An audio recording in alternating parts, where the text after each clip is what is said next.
Welcome to Let's Read Mobile, presented by Boys and Girls Club of South Alabama. I'm Stephanie Jacobs, and I'd like to read you a new story tonight. Tonight's story is Paddington and the Christmas Surprise by Michael Bond.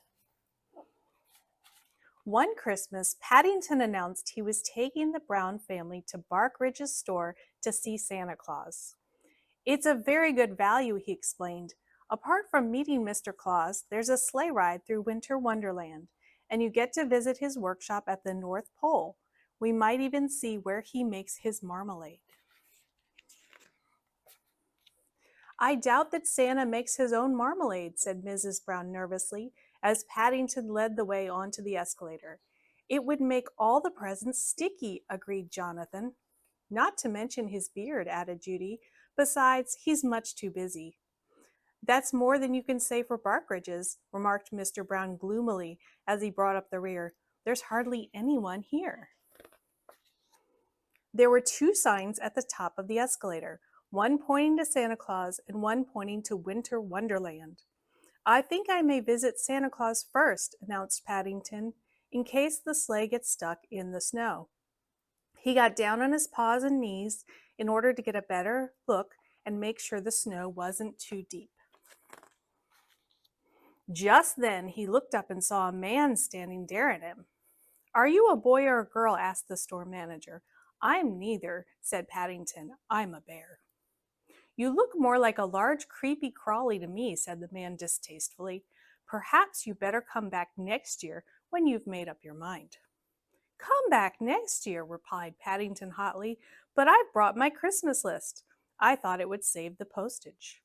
The Browns were far away to hear what was being said, but from the look on Paddington's face, they guessed something must be wrong. Hurry up, called Mrs. Bird. We're all ready to go. Oh, dear Henry, said Mrs. Brown, I do hope the sleigh ride is a success. Paddington's been saving his bun money for ages, and he'll be most upset if it doesn't live up to his expectations. As Paddington clambered aboard and they set off, Mr. Brown held up a leaflet. Listen, everybody, he called. First of all, we go past Santa's winter garden. I think I prefer Mrs. Bird's window box, said Paddington. The Browns exchanged anxious glances. It didn't seem like a good start to the outing. How about this one then, continued Mr. Brown as they turned a corner. It's the stable where Santa keeps his reindeer. Paddington didn't say anything. From where he was sitting, it looked more like a dog kennel, and the only reindeer he could see was a plastic one that had fallen over in the snow.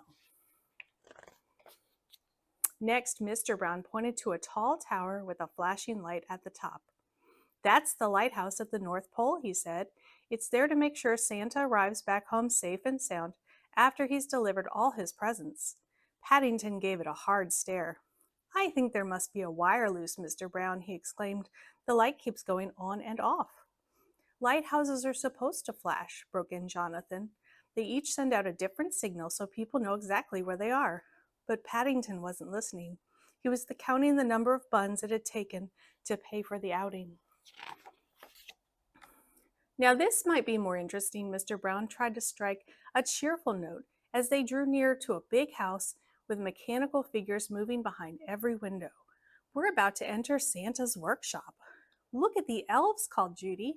She turned around to explain elves to Paddington, but as she did, she gave a cry of alarm. He was nowhere to be seen. Do something, Henry, cried Mrs. Brown when she saw what happened. Do something, repeated Mr. Brown. What can I do from the middle of a workshop? We haven't even reached the end of the tour, warned Mrs. Bird. Paddington will be most upset if he misses any of it. Mr. Brown tried to put on a brave face on things, but when they reached the end of the ride and there was still no sign of Paddington, he looked as worried as any of them. He called out to one of Santa's helpers. There's a bear fallen into our works, repeated the man. I'll send for the manager at once. Bear, exclaimed the manager. Did I hear someone say bear? If it's the one I met earlier, I'm not surprised he's missing. A troublemaker if I ever saw one. Blue duffel coat, old hat, I'd recognize him anywhere. Leave it to me, I'll find him. We're certainly not going until you have, warned Mrs. Bird. And what's more, if I know that bear, he'll be wanting his money back. No one has ever asked for their money back before, wailed the manager. There's a first time for everything, said Mrs. Bird grimly. As the manager disappeared through the door, Paddington came through another. I think I found the fault in the lighthouse, Mr. Brown, he called. Bears are good at mending things, and but before he had a chance to finish, there was a loud bang from somewhere inside of Santa's workshops, and all the lights went out. Where is he? Shouted the manager. Where is he? I'll give him a present he won't forget in a hurry. Mrs. Bird took a firm grip of her umbrella. Come along, everyone, she called. I think we've had enough wonders for one day. Paddington certainly hit the headlines, said Mrs. Brown at breakfast the next morning. Listen to this. Strange going-ons in London store. One thing's certain, said Mrs. Brown. We shan't be allowed into Barkridge's any time in a hurry. I don't know, broke in Jonathan. Listen to this one. Crowds flock to Santa's workshop. Search for mystery bear goes on. Everyone was so busy reading the newspaper, they didn't notice Mrs. Bird leave the room. She had an important telephone call to make. Barkridge's, said the manager several days later, wishes you all a very Merry Christmas. Ever since this young bear first honored us with a visit, we've had lines outside our store. It's quite like old times. He returned to Mrs. Bird. And thank you, dear lady, for telephoning us when you did. Perhaps I could do some more repairs for you, said Paddington hopefully. I don't think that will be necessary, said the manager hastily. Besides, Santa's wanting to see you. After all, you have a free sleigh ride.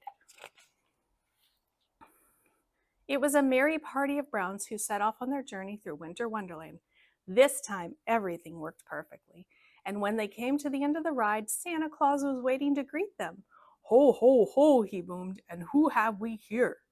I am a bear, Mr. Claus, said Paddington, and I come from darkest Peru. Well, said Santa, reading behind his chair, in that case, I think I know exactly what you would like. Paddington nearly fell over backwards with surprise as Santa Claus held up an enormous jar. There was a label on the side that said homemade, and it was tied at the top with a big red bow. It's my favorite, Mr. Claus, he cried.